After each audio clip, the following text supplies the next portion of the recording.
Amém, graça e paz, igreja, bom dia. Então, normalmente quando eu venho aqui é para apresentar algum pastor novo que vai estar pregando, e de fato é por isso a razão que eu estou aqui.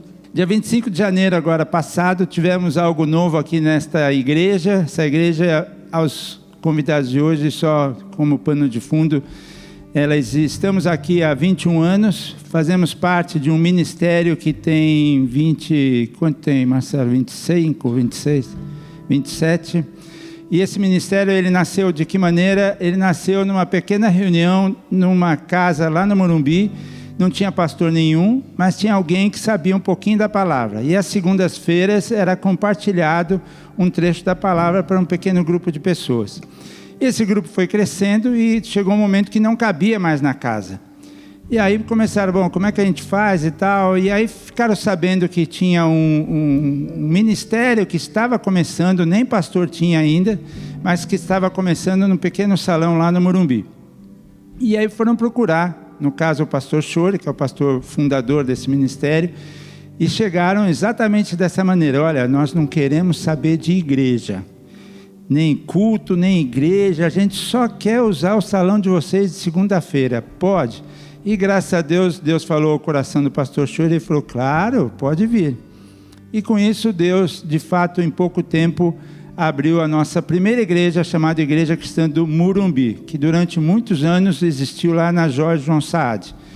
E assim começou esse ministério como Igreja Cristã do Morumbi, e foi dado ao pastor Chore, o fundador, que quando estivesse começando a crescer, em vez de construir um templo novo e maior, não, a gente constrói uma nova igreja. E assim foi. Aí veio surgindo a Igreja Cristã do Panambi, que fica no bairro do Panambi, veio a Flórida, há 21 anos atrás, vieram Ressaca, vieram Ibiúna, vieram outras. Hoje somos aproximadamente 10 igrejas, temos igreja em Ilhabela, temos igreja em Sorocaba, e por aí foi. Mas assim, sempre num contexto familiar mesmo. As nossas igrejas, elas têm, a nossa aqui, por exemplo, tem hoje mais ou menos 130 membros. E eu como eu nasci aqui, nasci nessa igreja, eu gosto de igreja assim, que a gente se conhece, sabemos as histórias, grande parte das histórias uns dos outros, conseguimos tratar pelo nome, porque se fosse 1000 pessoas eu não ia conseguir tratar ninguém pelo nome, mas sendo um grupo não tão grande, a gente consegue tratar pelo nome. E no dia 25 de janeiro, então, nós tivemos a consagração de 2 pastores aqui nessa igreja, pela primeira vez, porque normalmente a gente faz numa outra igreja nossa também. E tivemos a alegria de ter o nosso querido, como a gente o trata, Marcelinho, por favor, fique em pé, Marcelinho. A Tainá já subiu para dar aula, para ajudar lá no louvor das crianças, e tivemos a honra e a alegria de termos o pastor Marcelinho, consagrado dia 25. Então hoje estaremos ouvindo a palavra do pastor Marcelinho. Valeu, glória a Deus. Ainda estou um pouco envergonhado, mas pode me chamar de Marcelinho, é mais fácil de eu atender ainda. O pastor eu aceito, claro, mas enfim, talvez eu ainda estranhe um pouquinho. Muito bom, muito bom. Você sabia que eu tenho fé para 1000 pessoas, tá? E eu tenho fé, uma coisa eu tenho certeza, que você vai decorar o nome das 1000 pessoas, viu? Porque, assim, para quem não conhece, assim, a graça de Deus que o pastor João tem para saber o nome e a história de cada um é incrível, viu? Então, assim, eu não duvido nem um pouco que a gente, né, vai ter mais de 1000 pessoas, né, tendo seus nomes decorados e suas histórias contadas e ministradas, amém? E é por isso mesmo que eu vou falar de fé. Hoje nosso tema aqui, que o Senhor colocou no nosso coração aqui, é andando por fé. E sobre andar por fé, né? Enfim, a gente está num contexto aqui de alegria, né? De celebração. Mas assim, a gente não pode ficar, talvez, silente, né? Ou não prestar atenção naquilo que infelizmente está acontecendo ao nosso redor, né, em especial na nossa cidade, né, e nos nossos bairros. Essa semana, não sei quantos que vocês viram, né, alguns episódios de violência que ficaram bem marcados assim, na internet, na televisão, enfim, muitos devam ter tido notícia, né? Particularmente chamou bastante atenção no nosso escritório. Tem uma turma que assim, aqui também na igreja tem vários, né, que gostam de exercício físico, que frequentam ali o Parque do Povo, né? E lá enfim, até também trazendo um contexto, né? Claro que o pessoal de casa já sabe, mas na nossa igreja a gente serve por amor, né? Então temos os nossos trabalhos e profissões, né? Então lá eu trabalho no mercado financeiro e lá, assim, muita gente acorda cedo para fazer exercício, em especial no Parque do Povo, que é bem perto do nosso escritório, né? E tinha um rapaz que era conhecido de muitos ali, né? Um treinador ele tinha uma equipe de corrida de bicicleta, né? E ele estava 6 da manhã, acho que na terça-feira, se não me engano, ou quarta, ele estava aguardando um aluno, ele saiu do carro, colocou sua bicicleta ali, bem na frente da esquina da Tabapuã, talvez muitos devam conhecer. Ele estava sentado na bike, era 6 horas e 2 minutos, eu acho, e ele estava com o celular ali se comunicando com o aluno que chegaria, né? E aí, enfim, chegou uma moto que passa assim 2 vezes, assim, dá para ver pelo vídeo, e aí eles chegam para abordar, né, para fazer o assalto, né? Só que assim, eles não requisitaram nada, eles já chegaram já atirando já no cara, enfim, uma cena dantesca, assim, o cara cai assim, já tomou um tiro no pescoço, imagina. Então, assim, não teve nem tempo de reação, nem chance de sobrevivência, né? E aí o cara cai, assim, inerte, o cara cata lá o celular, depois de ter atirado sem nem ver, né? E vai embora. E se não fosse pouco, né? Assim, passam-se algumas horas, né? Essa mesma dupla, né? Com essa mesma motocicleta, eles passam aqui na rua aqui do lado da igreja, né? Ribeira do Vale. Muitos de vocês devem passar por ali, né? E também, assim, não dá para entender exatamente pelo vídeo, enfim, a pessoa não está mais para saber, para dizer o que aconteceu, mas provavelmente eles tentaram assaltar, talvez o cara acelerou com a moto e o cara, pum, também matou o cara pelas costas e o cara faleceu, né? E assim, é um negócio chocante, né? É um negócio chocante, aconteceu muito perto de nós, né? Sempre tem alguém que conhece a pessoa, né? Lá no nosso escritório particularmente era assim. E esse tipo de situação, né, gera no nosso coração, né, alguns sentimentos, né? Talvez, né, o primeiro e mais imediato, né, é o sentimento de angústia, né, de perda, né, de você conseguir reagir diante de uma situação dessa, né? Acho que quem já passou eventualmente por algum episódio de ter sido, né, assaltado, enfim, por algum tipo de violência, você fica assim aquele senso de impotência, né? Você fala assim, meu Deus do céu, né, assim, como que eu posso, né, reagir, né, diante de uma situação dessa? Mas esse mesmo tipo de angústia, ele gera, né, um sentimento no nosso coração que ele é particularmente perigoso, né? E ontem até na reunião de oração a gente estava não conversando exatamente sobre esse episódio, mas falando sobre uma situação dessa, né, que é a dúvida. A dúvida. Por que a dúvida ela aparece, né, em situações dessa, né? Porque quando a gente vê coisas desse tipo, nosso coração fica com algumas perguntas, né? Uma pergunta é assim, não, mas onde está o cuidado de Deus numa situação dessa? Onde está a mão de Deus para, né, impedir que uma situação dessa aconteça na nossa cidade, né? Enfim, se a gente se colocar então na situação de um familiar, né, de uma pessoa, imagina, o rapaz tinha esposa, tinha filhos, né? Qual que é o propósito, né, disso tudo? Tem algum propósito nesse tipo de sofrimento? Onde será que Deus, né, está diante dessa situação, né? São dúvidas que surgem, né? São dúvidas válidas, são dúvidas, né, que dá para a gente entender, né?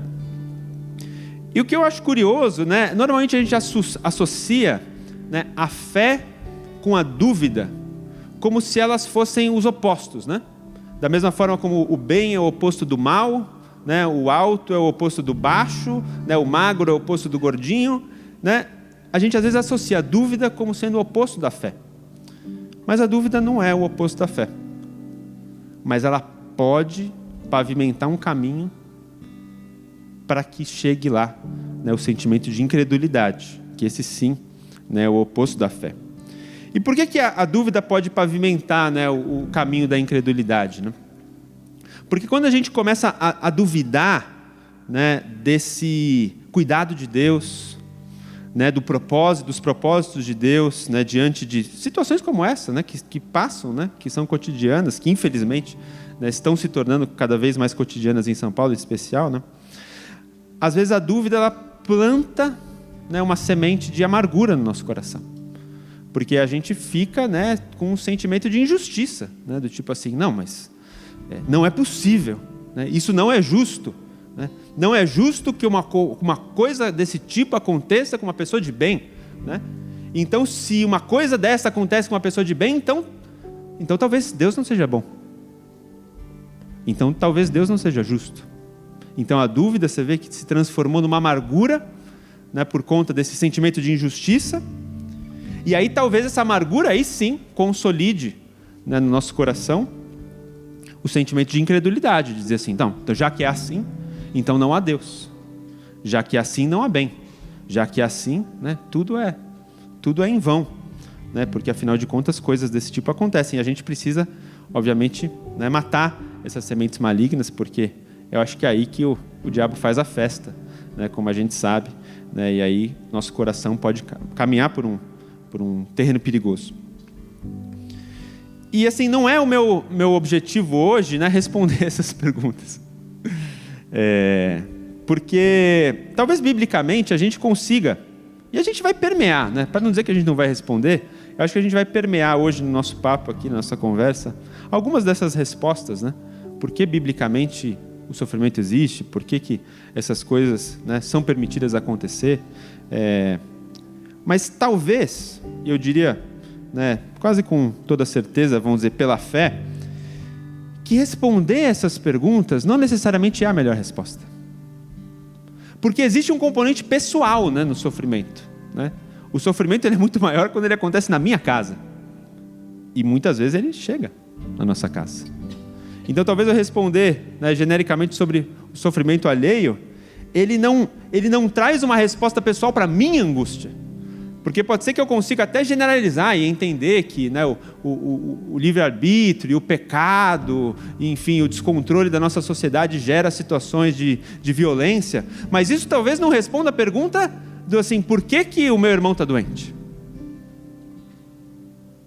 Isso talvez não responda a pergunta por que eu perdi meu emprego. Isso talvez não responda a pergunta por que meu negócio não está crescendo como eu esperava que crescesse, né? Então existe uma resposta pessoal que só Deus pode trazer para algumas situações. E eu creio que Deus pode e vai fazer. Mas tem uma coisa que a gente precisa entender, né? Que algum nível de aflição e de sofrimento na nossa vida, né? Se você não aprendeu isso, é porque você talvez não tenha tantos anos, né? Mas que algum nível de aflição e sofrimento, eles são inevitáveis, né? Eles são inevitáveis. E Jesus já nos preveniu, né, disso. E ele obviamente falou muito disso, né? Tem uma passagem que é conhecida de todos nós, né? Eu vou ler João capítulo 16, versículo 33, né? E eu acho interessante como Jesus começa esse versículo, né? Que ele fala assim, eu lhes falo tudo isso, está lá em João 16, 33, eu lhes falo tudo isso para que vocês tenham paz.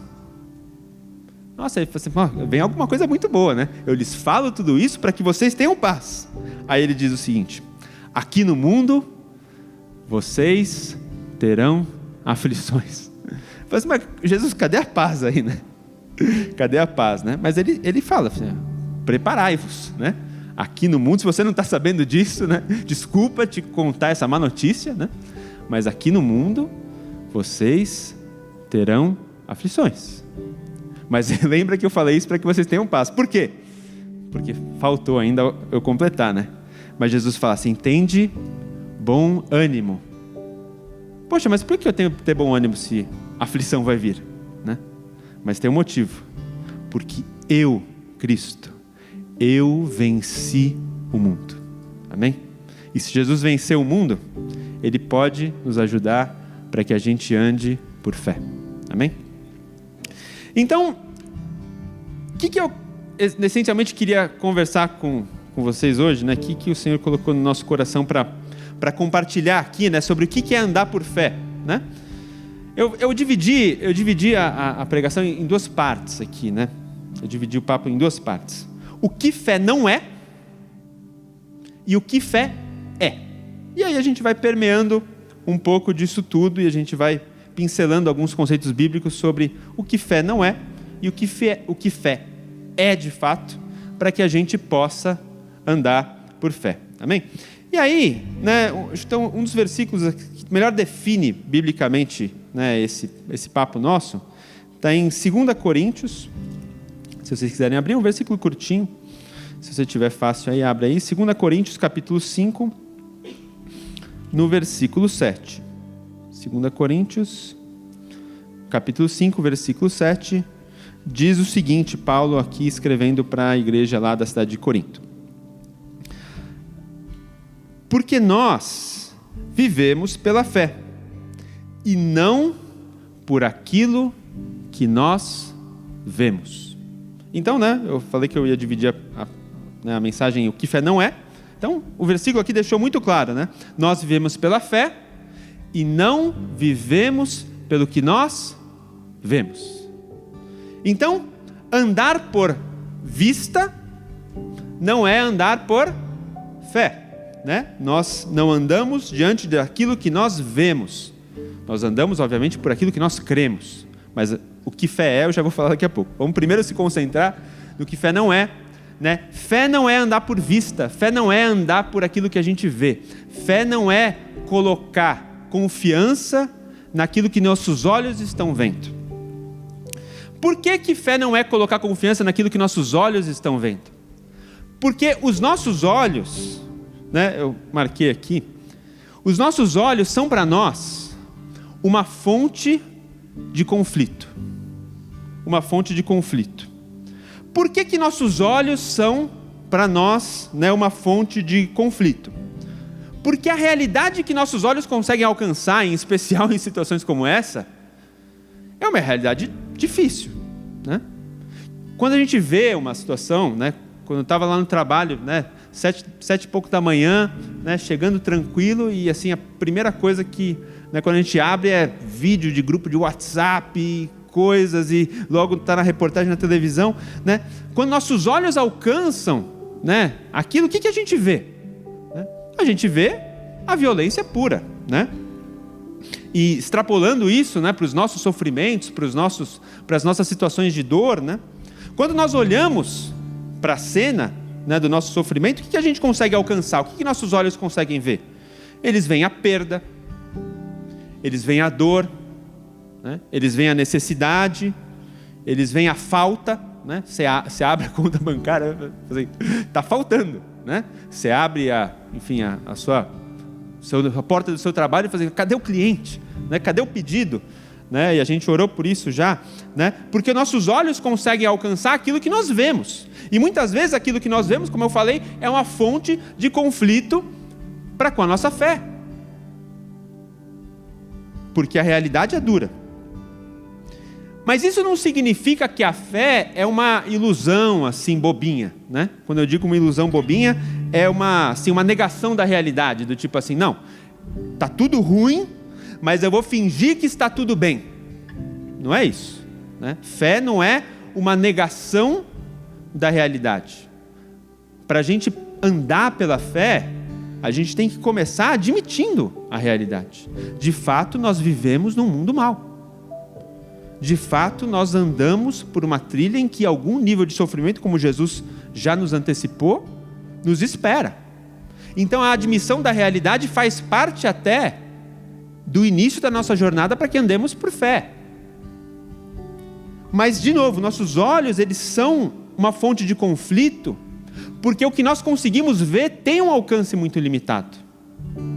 Tem um alcance muito limitado. Por quê? Porque a gente só consegue capturar uma foto e não um filme, né? Alguém já viu, né, que talvez exemplifique de maneira, né, clara, não é isso? Né, um jardim passar por um processo de tratamento biológico. Então, você pega uma árvore, né, você pega um jardim, você pega um canteiro, né, um pomar, alguma coisa, e aí chega o cara que vai fazer o tratamento biológico, né? E o canteiro está lá bonito, né, tem uma árvore ali frondosa, etc, né? Aí chega um rapaz assim, né?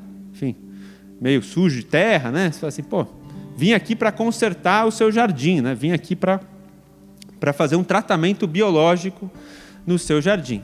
E aí você vai almoçar, né? Vai passear, e aí você chega no final da tarde para avaliar o trabalho do cidadão, né? E aí o que você consegue ver, né, no tratamento biológico? Você vê uma árvore toda podada, né? A árvore que estava cheia de galho, bonito, cheia de folhas e flores, ela estava toda depenada, negócio horroroso, né? Uma árvore que antes era bonita, está torta, com galho, com uns cotocos, assim, né? Um negócio feio, né? A grama, né? Arrancada, e pior, né? A terra cheirando mal. Por quê? Porque o cara adubou, né? E aí você antes viu, tinha um jardim, podia ter seus defeitos, mas ele era um jardim. Mas quando você volta, né, depois do tratamento, você vê aquela cena horrorosa, né? Você fala assim, a árvore não existe mais, ela está toda encotocada, né? O produto da terra está cheirando mal, né? Dá um cheiro que eu não consigo suportar, de estrume, de fezes de animais, um negócio assim lamentável, né? Aquele negócio de cheiro de decomposição. Você fala assim, o que meus olhos estão vendo? Meus olhos não estão vendo bem aqui, né? Hoje eu estou de óculos, né? Tá ruim, trocar a lente, né? Porque tem um problema. Mas esse é a limitação do alcance da nossa vista. Porque a gente só consegue ver aquela foto. E aquela foto muitas vezes não é bonita, não. Ela é uma foto, de novo, mal cheirosa, né? Que representa, obviamente, né, espiritualmente, né, a tristeza do pecado, a sujeira do pecado. Ela é uma árvore depenada, né, que significa e tem uma representação simbólica, né, sobre, né, quando Deus apara as arestas da nossa vida, e muitas vezes a gente precisa ser corrigido, a gente precisa ser, né, podado em muitos aspectos, e obviamente a dor da correção ela gera algum tipo de sofrimento para nós. Só que o alcance da nossa vista, quando a gente está diante de uma situação dessa, ele mostra justamente a limitação daquilo que nossos olhos podem ver. Porque o camarada lá, mal vestido e sujo de terra, ele fez um mal para aquele jardim? Não. Ele estava preparando aquele jardim para ele ter as melhores frutas, as melhores flores, o melhor formato. Só que antes daquele jardim chegar lá, a foto que você conseguia ver era aquela cena dantesca. Era o corte, era a poda, era o galho arrancado, né? E você se questiona, fala assim, mas será que esse cara fez bem ou fez mal? Mas, de novo, isso é a limitação daquilo que nossos olhos conseguem alcançar. A definição daquilo que nossos olhos podem ver, ela é muito limitada, porque a gente não consegue ver o filme, a gente só vê a foto. E a gente vê o sofrimento, mas não vê aquilo que Deus vai trabalhar no nosso coração a respeito daquilo que a gente está passando. A gente vê a dor, mas a gente não vê o fruto da dor. A gente vê, né, a morte, a gente vê a doença, a gente vê a agonia, a gente vê a perda, mas a gente não entende, não consegue, né, prescrutar aquilo que Deus vai fazer com relação àquilo que a gente está passando. Tem uma passagem muito bonita, né, na Bíblia, que é João capítulo 20, versículo 29, quando Jesus confronta Tomé, né?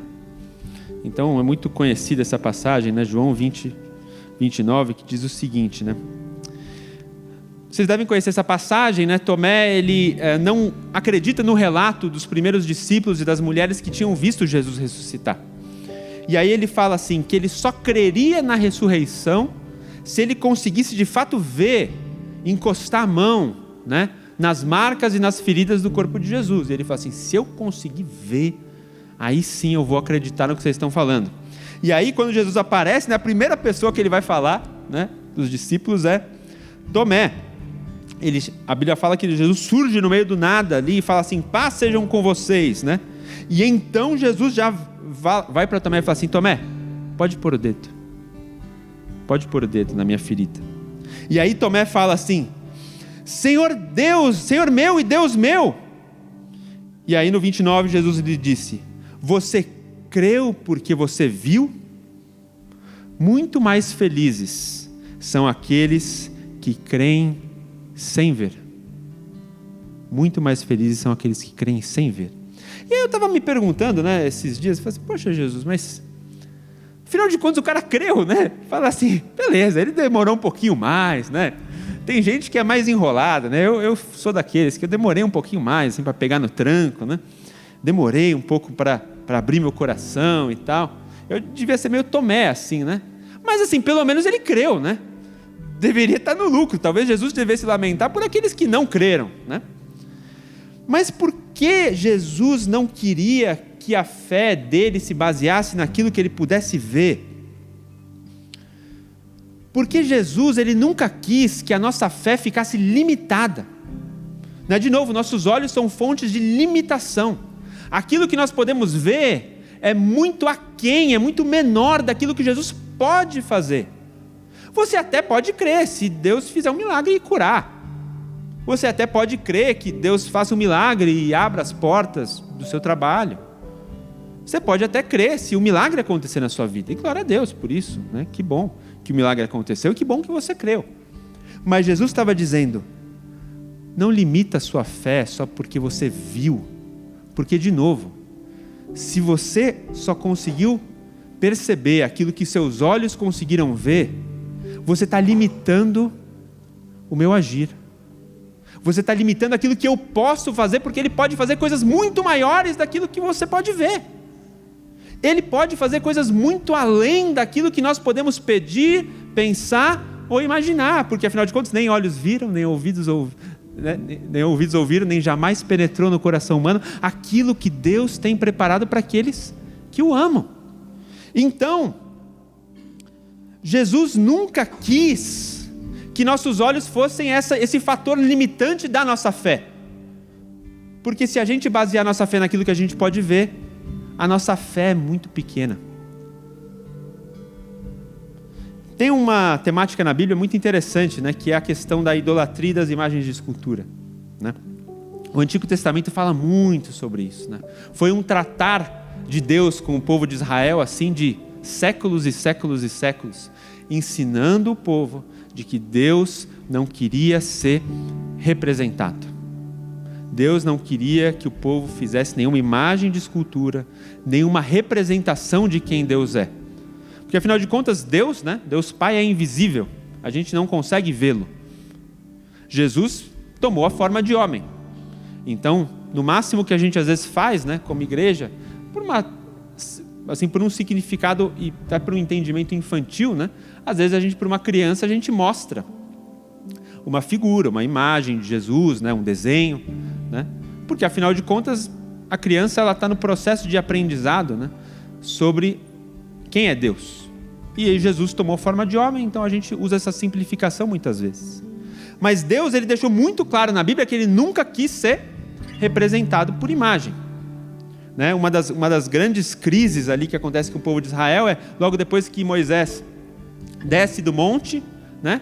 Eles veem que o povo, né, demorava, né, para que Moisés retornasse. A Bíblia fala que Moisés ficou 40 dias recebendo a lei, né, a Torá, né, ali no Monte Sinai. E aí quando, né, Moisés desce da montanha, o que o povo tinha feito? Né?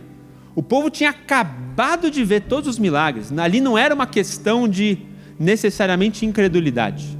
O povo tinha acabado de ver Deus abrir o mar, mandar 10 pragas sobre os egípcios, né, transformar a água amarga em doce, chover pão do céu, né, vir vento trazendo codorna para o povo comer carne. O que não faltava para o povo de Israel era ter fé sobre aquilo que Deus podia fazer.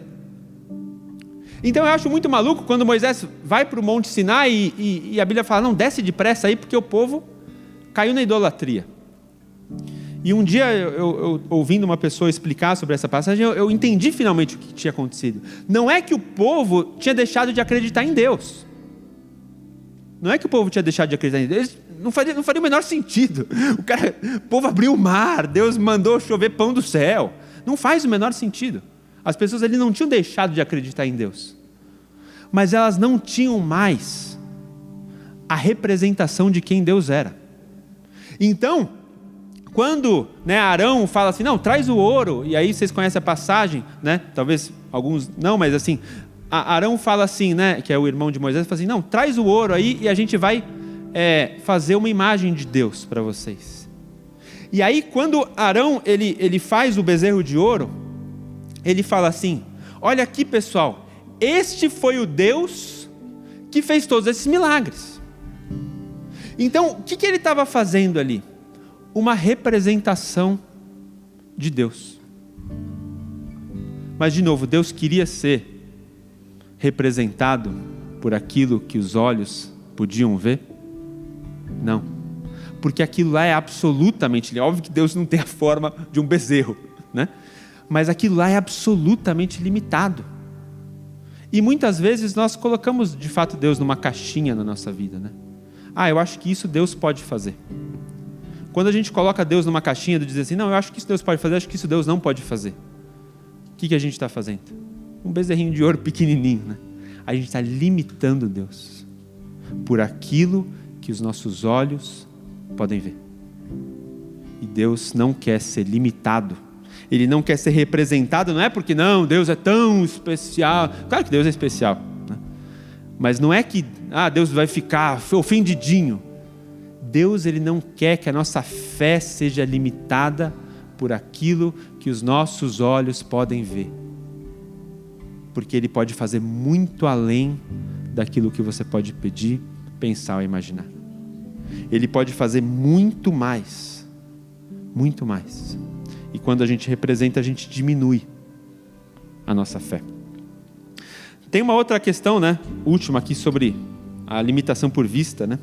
Vamos ler uma passagem um pouquinho mais longa, então peço para vocês abrirem aí. Segundo livro de Reis, lá no Antigo Testamento, capítulo 6.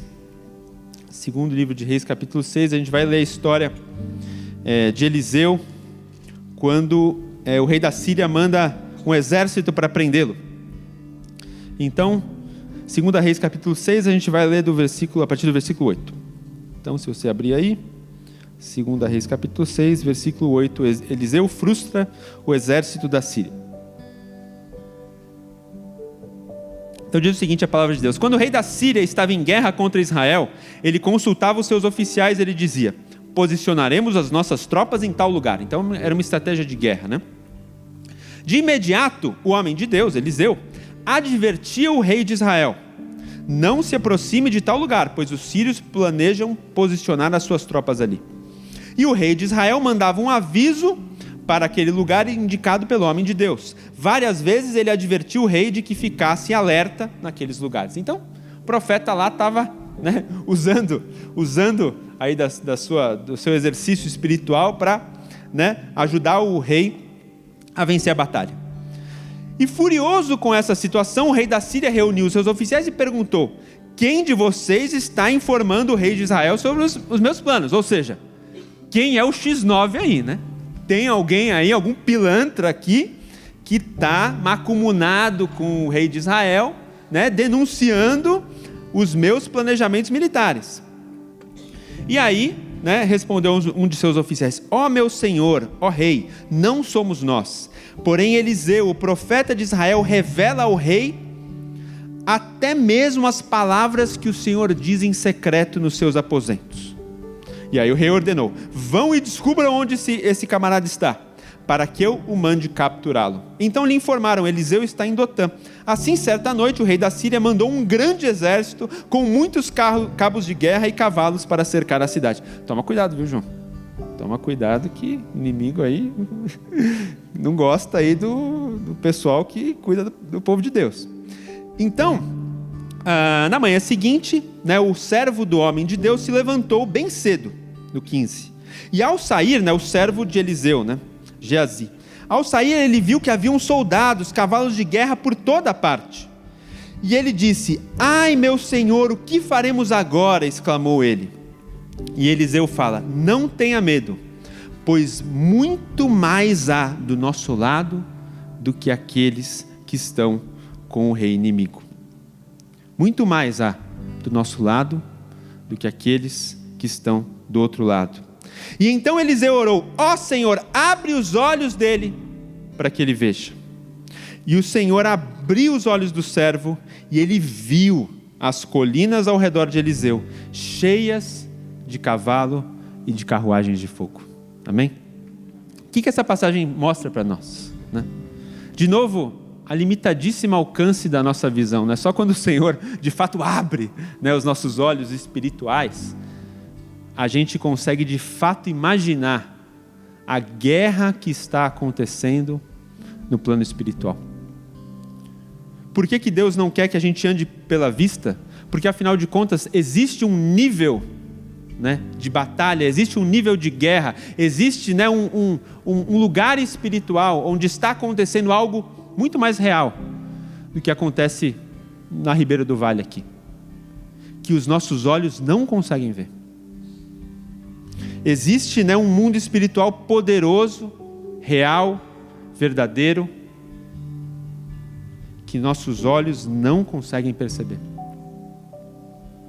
Então a gente não pode limitar os nossos olhos mesmo, limitar a nossa fé pelos nossos olhos mesmos, porque existe, de fato, um mundo enorme que a gente precisa entender, no qual a gente opera pela autoridade do nome de Jesus, onde os anjos, né, e os servos de Deus atuam, trabalham, né, se guerreiam contra o inimigo, mas que não está no alcance da nossa vista. E esse mundo é muito real.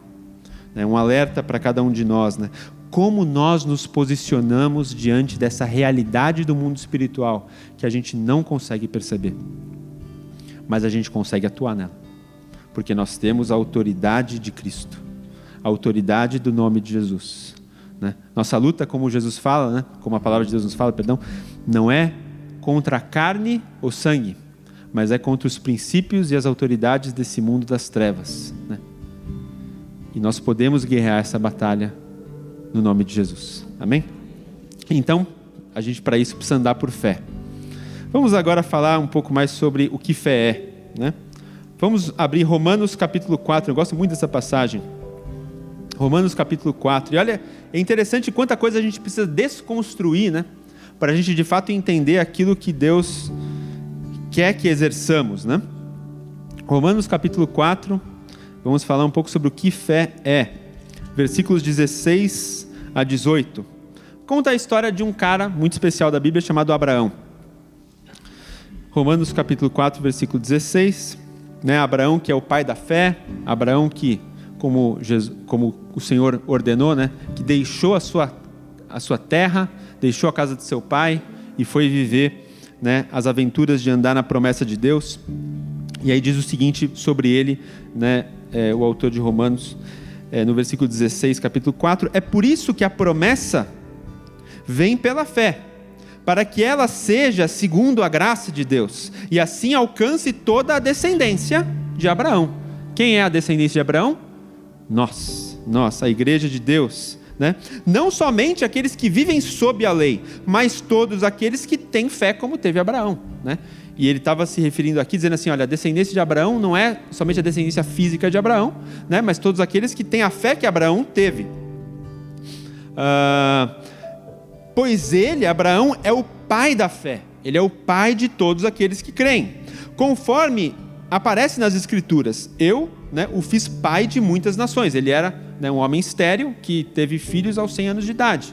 E ele se foi transformado num pai de multidões, né? Ele teve inclusive seu nome trocado, né? Ele era Abrão e virou Abraão, que significa pai de multidões. E isso aconteceu, né, conforme que estamos lendo, porque Abraão creu no Deus que traz os mortos à vida e chama à existência aquilo que não existe. Amém? Chama à existência aquilo que não existe. Porque mesmo quando não havia motivos para ter esperança, Abraão creu contra a esperança.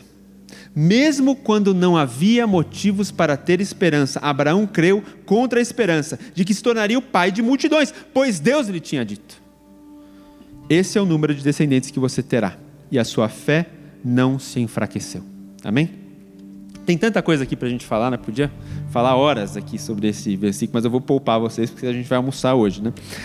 Versículo 17, né? A gente acabou de ler. Primeira coisa, o que fé é? Fé é andar sobre a palavra. Fé é andar sobre a palavra. Versículo 17. Deus chama à existência aquilo que ainda não existe. Né? Quantos conhecem o Gênesis, né? Que a Bíblia fala que a terra antes era sem forma e vazia. E Deus falou que haja luz. E houve luz. Deus chamou a luz à existência pela sua palavra.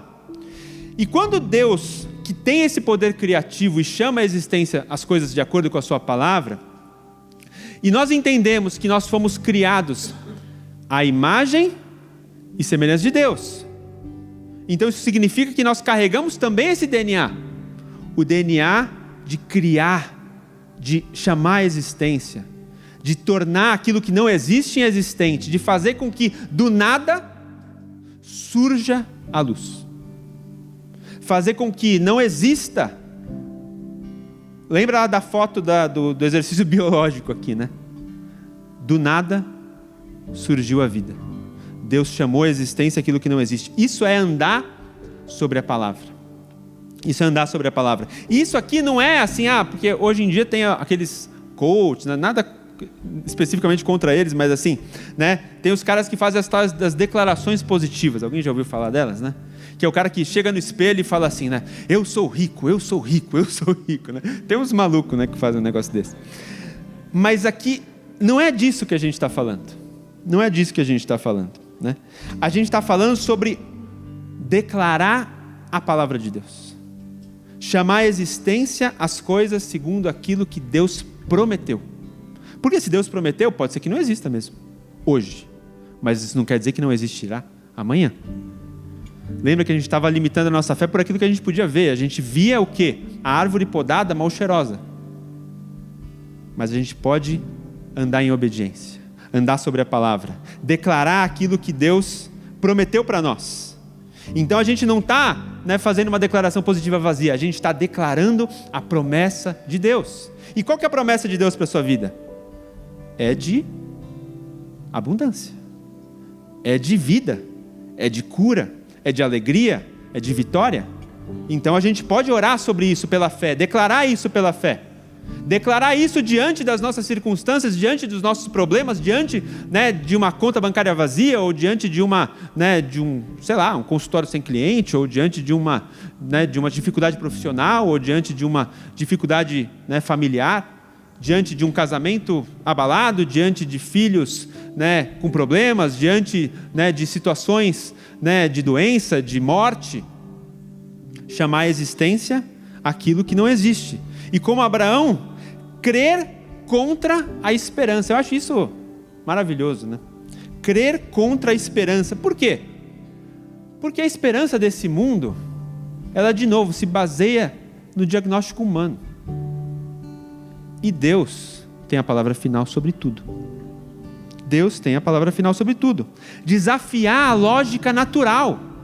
Por que Abraão desafiou a lógica natural? Porque ele tinha 100 anos de idade.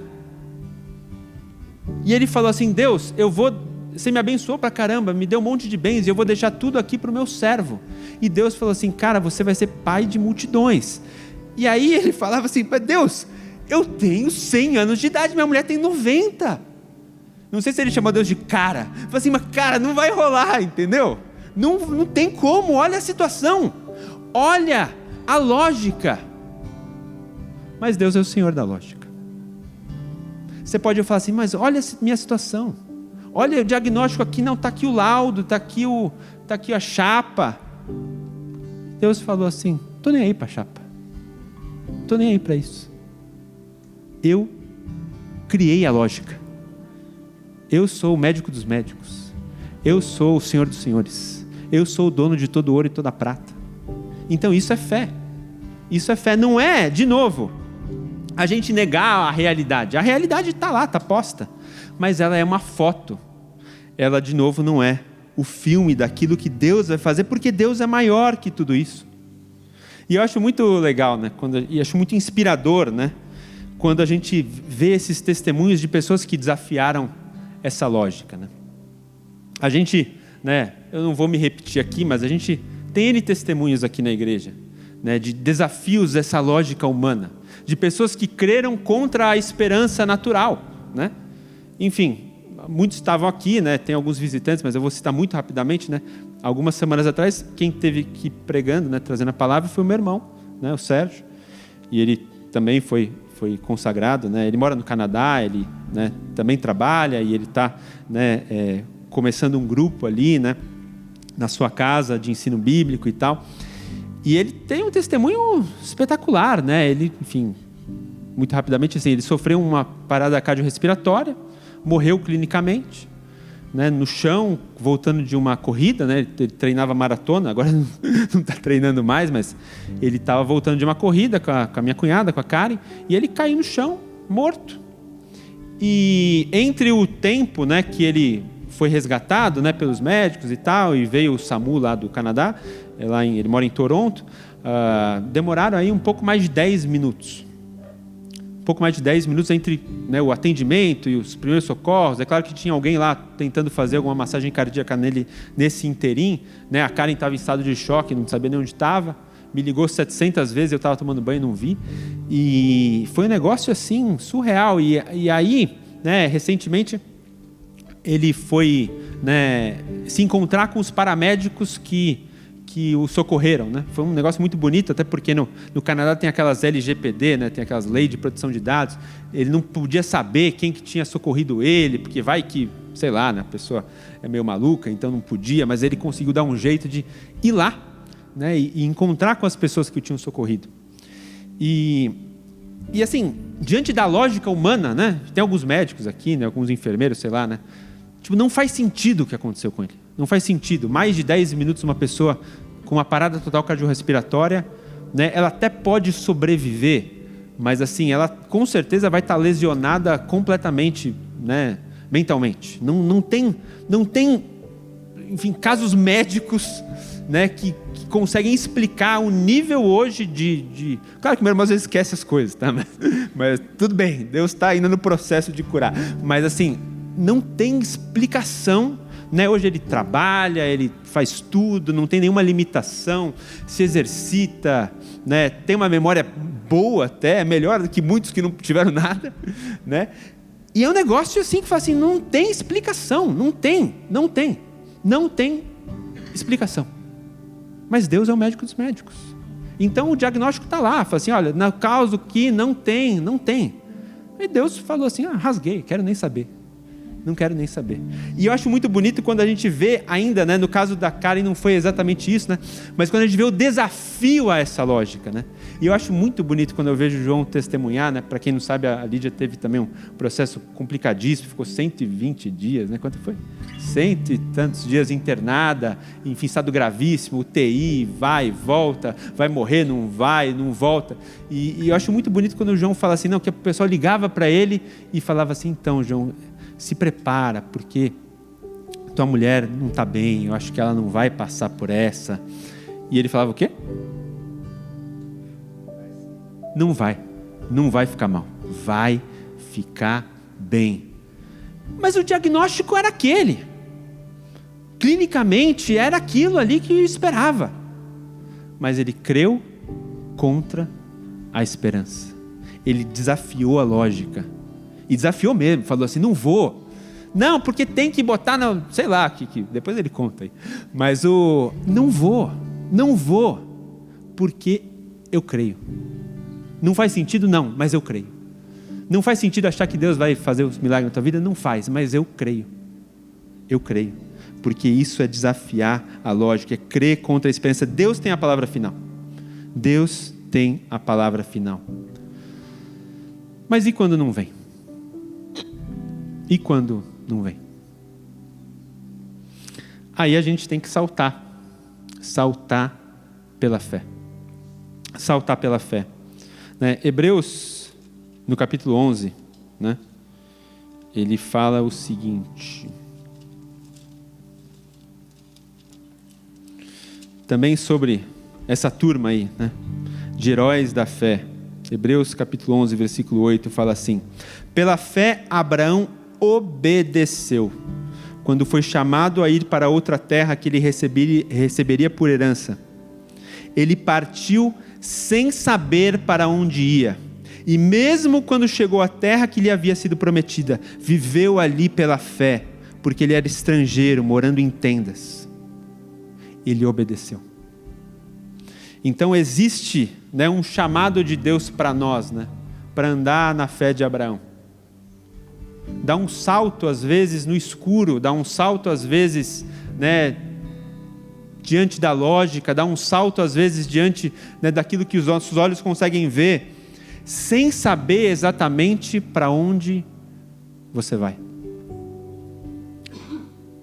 Para a gente fazer isso, a gente tem que desafiar muita coisa na nossa vida, né? Desafiar a nossa zona de conforto, desafiar os nossos ressentimentos para com Deus, que muitas vezes acontecem porque a gente se frustrou por ter esperado algo que não aconteceu. Mas Abraão obedeceu. A obediência, ela não é, né, ausente de dor, né? Às vezes a gente tem que obedecer chorando, às vezes a gente tem que obedecer diante de uma cura que não veio, diante de uma realização que se desmoronou. Mas quando a gente obedece e a gente vai em obediência àquilo que Deus nos chama, mesmo sem saber para onde exatamente a gente vai, a gente começa a andar por uma jornada muito louca com Deus, muito especial, de obediência, de fé e de confiança, porque Deus, Ele é nosso Pai, e às vezes Ele vai simplesmente estar do seu lado te abraçando e consolando você na sua dor, mas Ele vai fazer você andar em vitória, amém? Então fé não é dar um cheque sem fundo espiritual, né? O pessoal que era da época do cheque, né? Fala assim, não, eu vou fazer aqui, né? Deus vai dar um jeito de cumprir, né? Não é um cheque sem fundo espiritual, mas ele é um voto de confiança, porque Deus, olha só o que a Bíblia fala no capítulo 11, versículo 6 de Hebreus: sem fé é impossível agradar a Deus. Quem dele deseja se aproximar deve crer que Ele existe e que Ele abençoa aqueles que o buscam. Deus é nosso Pai, Deus abençoa-nos, Deus cuida de nós, e a gente tem que exercitar uma confiança de que Ele vai cuidar de nós diante de todas as situações. Isso é andar em obediência, né? Meu irmão pregou, inclusive, ouvir para obedecer, né? Quem quiser, depois tiver curiosidade que não ouviu, está no YouTube da Igreja Cristã da Flórida, você entra lá, ouvir para obedecer. Por quê? Porque isso é andar em fé. Obedecer a palavra é um salto. Você tem que abrir mão de algumas coisas. Você tem que abrir mão de alguns preconceitos. Você tem que abrir mão da sua zona de conforto. Você tem que abrir mão daquilo que o mundo fala que você pode fazer, e Deus fala, não pode. Até pode, mas não deve, né? A Bíblia fala, tudo me é lícito, mas nem tudo me convém. Então é um aprendizado também. Mas o mundo fala que tudo bem. Dá um salto de fé. Veja aquilo que Deus pode fazer por você. Veja quem Deus é. Mesmo que talvez Ele te decepcione, porque às vezes você achava que Ele deveria fazer alguma coisa que você esperava, mas não estava no plano dEle. Mas se você obedecer, você vai ver uma jornada incrível. Você vai caminhar como Abraão. Você vai chamar à existência as coisas que não existem. Você vai ver milagres, talvez não seus, talvez muitos seus, mas que vai ser uma jornada de vitória, de alegria, de fé. Isso vai. Mas principalmente de paternidade, de abraço, né? De andar com o Pai, de andar lado a lado com Ele. Enfim. Toca banto. Se até o pessoal do louvor quiser já vir aqui, me ajudar, para a gente finalizar. Vamos ler mais uma passagem aqui, né? Marcos, capítulo 9, versículo 21, né? Fala sobre o Deus que nos ajuda diante da nossa dificuldade em crer, né? Porque Deus ele é tão maravilhoso que Ele até sabe das nossas limitações. Ele sabe das nossas angústias e muitas vezes da dificuldade que nós cremos, da dificuldade que nós temos em conseguir observar essas situações que nos cercam, né? e exercitar esse andar de confiança, esse andar de fé, né? Essa passagem conta a história de um pai que tinha em desespero, porque ele tinha um filho com graves problemas psíquicos, psiquiátricos, né, espirituais, e ninguém estava conseguindo resolver aquele problema dele. Nem mesmo os apóstolos lá estavam conseguindo ajudar aquela família. E Jesus perguntou ao pai do menino, no versículo 21, há quanto tempo acontece isso com ele? Desde que ele era pequeno, respondeu o pai. Muitas vezes o Espírito lança no fogo, na água, tenta matá-lo. Tenha misericórdia de nós e nos ajude, se puder. Se puder?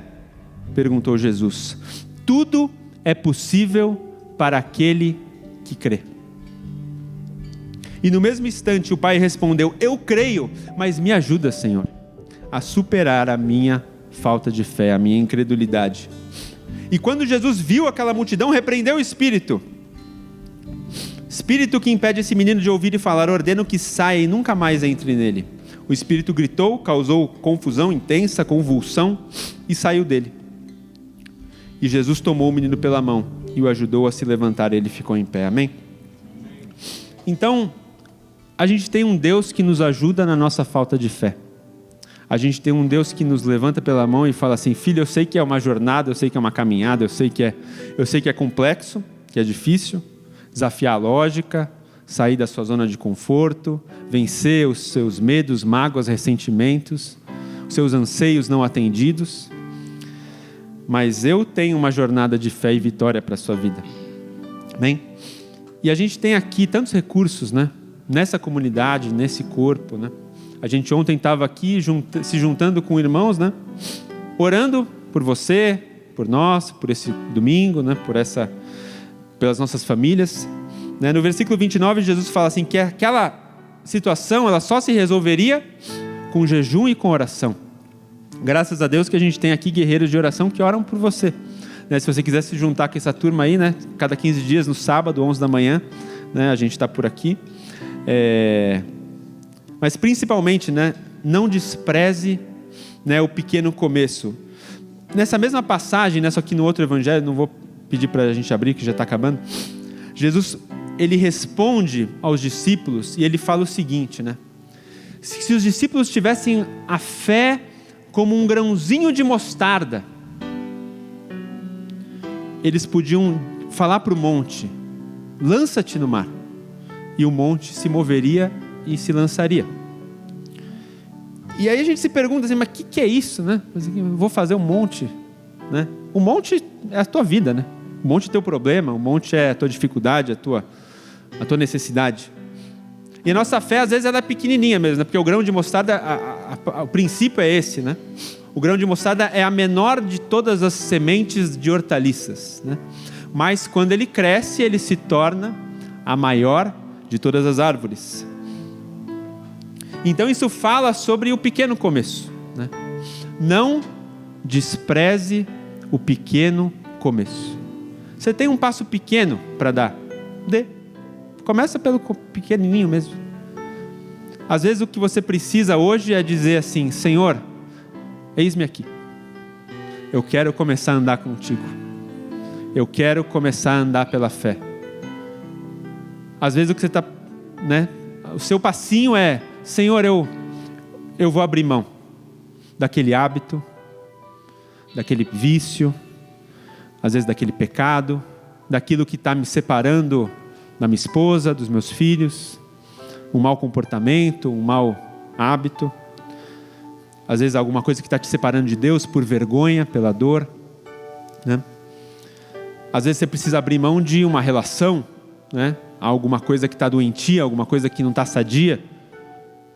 Então algum passo a gente precisa dar, mas ele vai crescer, ele vai se tornar a maior de todas as árvores. Às vezes o passo que você precisa dar é perseverar no meio da adversidade, porque às vezes está pegando lá, você está sendo testado, provado, mas tudo que Deus espera às vezes de você é a fidelidade diante de um problema não resolvido, porque o problema não resolvido, ele testa a nossa obediência mesmo, né? Porque às vezes a gente fala assim, não vou pegar um atalho aqui, Deus não está resolvendo o meu problema, eu vou resolver do meu jeito. E às vezes Deus está esperando que você exercite a fé de você perseverar, ser fiel, mesmo diante de você não ter aquilo que você necessariamente esperava, mas é obedecer pela fé, às vezes pela dor mesmo, obedecer na dor, falar assim, Deus, que raiva, mas eu vou obedecer, Tudo é possível para aquele que crê, amém? E a gente vai poder exercitar muito isso, né? Contando as bênçãos vividas, perseverando no meio da adversidade, mas principalmente, né? Ouvindo a palavra. A Bíblia fala que a fé vem pelo ouvir, e ouvir a palavra de Deus. Quanto mais você dá voz à palavra de Deus na sua vida, maior vai ser a sua fé e mais incrível vai ser a sua jornada. Amém? Deus abençoe em nome de Jesus.